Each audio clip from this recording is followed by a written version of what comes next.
মুখধাৰী আওৰা কৃষ্ণ আমি ডক্টৰ দয়ানন্দ পাঠকক এখনি চেনেবৰে আদৰণি জনোৱাৰ লগতে আমাৰ আজিৰ অনুষ্ঠানৰ এখনি স্মাৰ্ট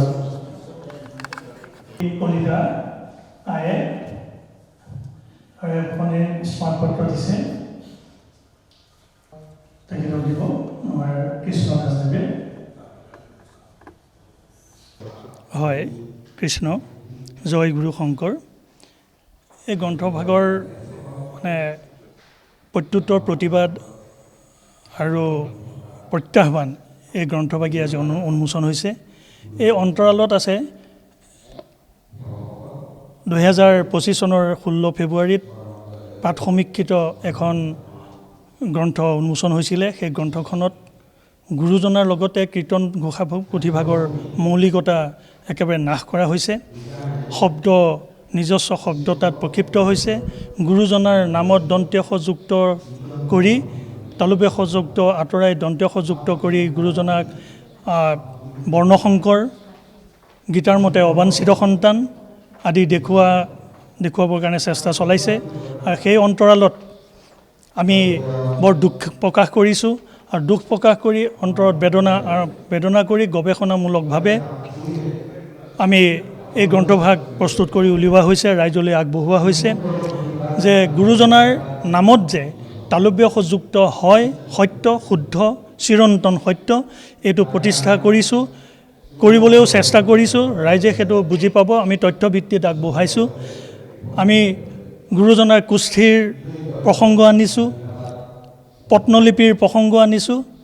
আৰু গুৰুজনাই যেতিয়া 15 শতিকাত এই কীৰ্তন ঘোষা পুথি লিখিছিল, তাৰ আগতে তালব্যাসৰ জন্ম হৈছিল। আৰু সেই তালব্যাস পত্নলিপি আমি অধ্যয়ন কৰি পাইছোঁ 1030 খ্ৰীষ্টাব্দৰ ইন্দ্ৰপালৰ যি লিপি, সেই লিপি তালব্যাস যি ৰূপ আছিলে, বৰ্তমান আমি তালব্যাস যি ব্যৱহাৰ কৰি আছোঁ সেই তালব্যাস ৰূপটো সেই সময়ত নাছিলে। সেই সময়ৰ ৰূপটো সম্পূৰ্ণ বেলেগ আছিল আৰু সেই ৰূপটো আমি কীৰ্তন ঘোষা পুথিত আমি পাইছোঁ। আৰু ইয়াৰ পৰা আমি গম পালোঁ যে কীৰ্তন ঘোষা গুৰুজনে লিখি থৈ যোৱা কীৰ্তন ঘোষা পুথিভাগ আমি পাবলৈ বৰ্তমান নাই যদিও কীৰ্তন ঘোষা পুথিৰ বংশলতাৰ সমীপৰ পুথি বুলি আমি গ্ৰহণ কৰিব পৰা হ'লোঁ। আৰু অকল তালব্যাসই নহয়, মধুন্য নটোত কীৰ্তনত মধুন্য ন আছে। সেই সময়ত মধুন্য নৰ ৰূপটোও বেলেগ। গতিকে কীৰ্তনত কত দীৰ্ঘইকাৰ তত্যয়ত্ব তাৰপৰে মধুন্য ন কীৰ্তন। আৰু সেই শব্দটো আমি এনেধৰণে পৌৰাণিক আমাৰ অসমীয়া কীৰ্তন ঘোষা পুথিত আমি পাইছোঁ। আৰু বিভিন্ন এতিয়া লিপি আমি অধ্যয়ন কৰিলোঁ। এই শিলালিপিত পত্নলিপিত আমি যি ৰূপ পাইছোঁ সেই ৰূপ আমি কীৰ্তন ঘোষা পুথি যি পালোঁ আমি সেই পুথিত তেনেকুৱা ধৰণৰ লিপি আমি পাইছোঁ। ইয়াৰ পৰা সিদ্ধান্তলৈ আহিলোঁ যে সেই ভাগ পুথি আমাৰ গুৰুজনাৰ সমীপৰ বংশলতাৰ পুথি হ'ব। আৰু দন্ত্যসযুক্ত কীৰ্তন পুথিও আমি পাইছোঁ, নোপোৱা নহয়। কিন্তু আমি লিপি অধ্যয়ন কৰি যি পাইছোঁ সেই দন্ত্যসযুক্ত যি কীৰ্তন পুথি সেয়া বহু শতাব্দীৰ পিছৰ। গতিকে ইয়াত নিশ্চয় কিবা এটা অভিসন্ধি থাকিব পাৰে, সেইটো আমাৰ সন্দেহ। আৰু সেই অভিসন্ধি মতে গুৰুজনাক দন্ত্যসযুক্ত কৰি গুৰুজনাক অৱমানিত কৰিবৰ কাৰণে এক প্ৰচেষ্টা। আৰু সেই প্ৰচেষ্টা আমাৰ কীৰ্তন ঘোষা পৌৰাণিক সাঁচিপাতৰ পুথিত আছিল। আৰু সেইখিনি উদ্ধাৰ কৰি এতিয়া বৰ্তমান ডিজিটেল যুগত যেতিয়া সেই দন্ত্যসযুক্ত শংকৰ প্ৰতিষ্ঠা কৰিবৰ কাৰণে চেষ্টা কৰিছে, অতি দুৰ্ভাগ্যজনক।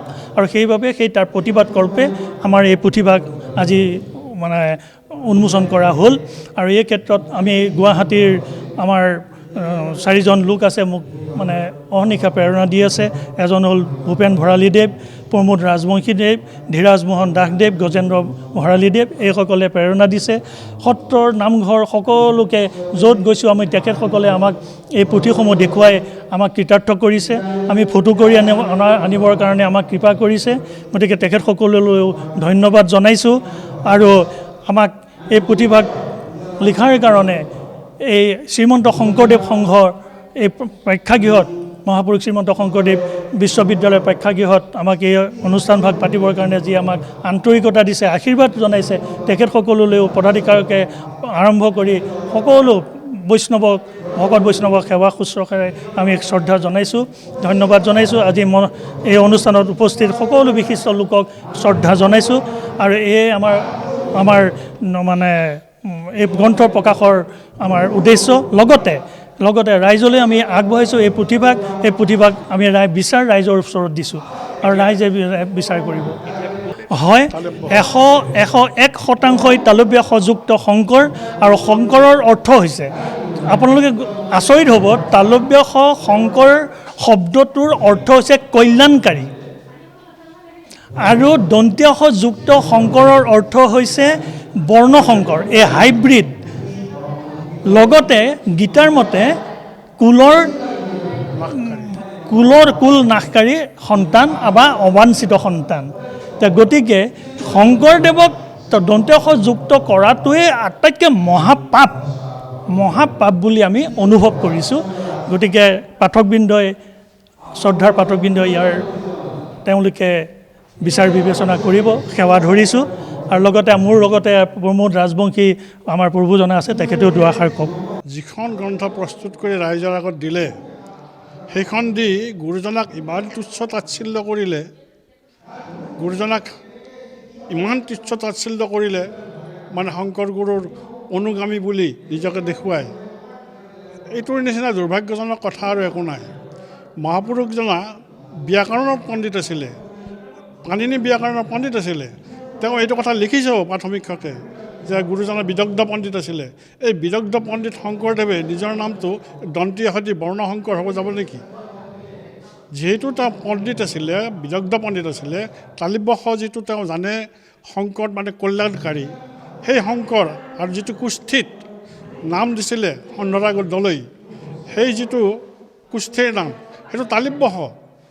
কিন্তু এইজন পণ্ডিতে আকৌ খুব ওপৰলৈ নগৈ মাজতে থাকি কিছুমান ডিজিটেল পুথি হওক বা আপোনাৰ সাঁচিপাতৰ পুথিয়ে হওক, এই 100-150 বছৰ আগৰ এই তেনেকুৱা পুথি কলম লৈ সেইখনকে সত্য বুলি দন্তীয় মাৰি দিলে। আৰু লগতে হ'ল কি, তেওঁ কীৰ্তনখনৰ বহুতকেইটা বাক্য তেওঁ চেঞ্জ কৰিলে। আমাৰ গুৰুজনাৰ তাতে আছে সবাকো বোধিবা বৌদ্ধগণ যতা আছে, বৌদ্ধগণ।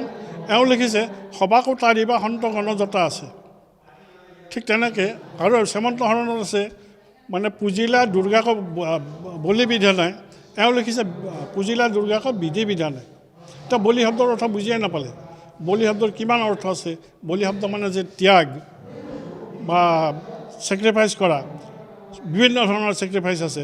তেওঁ ভাবিলে জন্তুৰ মাথা কাটাটোৱে বলি আৰু বেলেগবিলাক বলি নহয়। গতিকে তেনেকুৱাকৈ তেওঁ অতি কম আয়াসতে তেওঁ ভাবিলে এটা বহুত ডাঙৰ কাম কৰিলে। আৰু এইটো আমাৰ অসমীয়া জাতিৰ কাৰণে বহুত দুৰ্ভাগ্যজনক। এনেকুৱা কাম যাতে ভৱিষ্যতে তেওঁ নকৰে, সেইকাৰণে মই আমাৰ দীপক শইকীয়া বাপ গ্ৰন্থ লেখকক যথেষ্ট ধন্যবাদ দিছোঁ। আমি অনুপ্ৰেৰণা যোগাবৰ কাৰণে চেষ্টা কৰিছিলোঁ যাতে আমি গুৰুজনাৰ অনুগামী হৈ গুৰুজনাৰ যাতে ষড়যন্ত্ৰকাৰীসকলক চিনাক্ত কৰি ভৱিষ্যতে তেওঁলোকৰ পৰা ৰাইজক সতৰ্ক থাকিবৰ কাৰণে আমি ক'ব পাৰোঁ। ধন্যবাদ।